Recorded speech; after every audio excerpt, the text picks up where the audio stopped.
যদি চিংড়ি ভালোবাসো তাহলে এই রিলটা তো স্কিপ করা যাবেই না। তাহলে এই গল্পটা শুরু হচ্ছে চিংড়ি নুন হলুদ দিয়ে ম্যারিনেট করে রাখা, কিছুটা নারকেল আর কিউব করে কাটা আলু, তার সাথে যদি ধনে গুঁড়ো, জিরে গুঁড়ো, কাশ্মীরি রেড চিলি পাউডার আর হলুদ গুঁড়ো দিয়ে এই পেস্টটা বানিয়ে নিতে পারো। তারপরে তো খুবই সোজা, গ্যাস অন করে কড়াই বসিয়ে অনেকটা সর্ষের তেল দিয়ে আলুগুলোকে ভাজতে বসিয়ে দিয়ে এদিকে একটুখানি আদা আর সেই করে রাখা মশলার পেস্ট, কিছুটা শুকনো লঙ্কা, সাথে একটু এলাচ দিয়ে ভালো করে মিক্সারে গ্রাইন্ড করে নিতে হবে।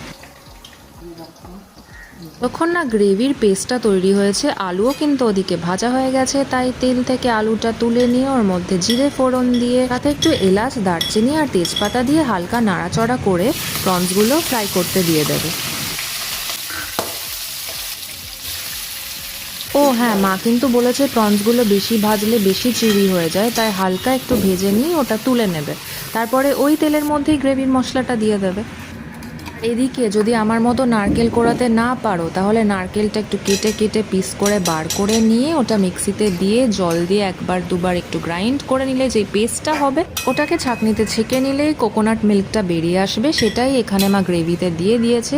মশলাটা কষে যাওয়ার পরে এই তো প্রায় হয়েই এসছে। এবার চিংড়ি মাছগুলো দিয়ে ওর মধ্যে চেরা কাঁচা লঙ্কা দিয়ে একটু ঢাকা দিয়ে রাখতে হবে, আর মাঝে একটু নুনটা টেস্ট করে তোমার আন্দাজ মতো নুন দিয়ে দিও। তারপর আর কি কিছুক্ষণ রিল স্ক্রোল করবে, তারপর ঢাকা তুলে ওর মধ্যে একটু ঘি আর শাহি গরম মশলা দিয়ে নাড়াচাড়া করে সার্ভ করে দিতে হবে গরম গরম চিংড়ি মাছের মালাইকারি।